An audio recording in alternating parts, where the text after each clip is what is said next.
আল্লাহকে এতটাই বিশ্বাস করবেন, তিনি যদি কাটার মধ্য দিয়ে আপনাকে হাঁটান তাহলে মনে করবেন আপনাকে গোলাপের বাগানে নিয়ে যাচ্ছেন। আপনি যদি যে কোনো কষ্টে যদি থাকেন, আপনি যদি ব্যথিত হন, আপনি যদি আঘাতপ্রাপ্ত হন, তাহলে আপনি মনে করবেন আপনার আল্লাহ এই কষ্ট দেওয়ার মানেই হলো আল্লাহ আপনাকে ওয়ালা সাউফা ইয়াতিকা রাব্বুকা ফাতারদা, এমন কিছু দিতে যাচ্ছেন সেটা পেলে তুমি খুশি হয়ে যাবে। যত কষ্ট আছে, যত দুঃখ আছে, সব তুমি ভুলে যাবে।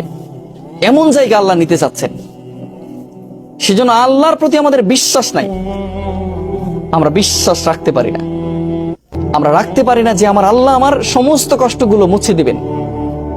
যে আল্লাহ সৃষ্টি করতে পেরেছেন, যে আল্লাহ শ্বাস প্রশ্বাস নিতে দিচ্ছেন, সে আল্লাহকে আমাদের কখনো কষ্টটা দূর করে দিতে পারবেন না? যে আল্লাহর জীবন, সে আল্লাহ জীবনের দুঃখগুলো দূর করে দিতে পারবেন না?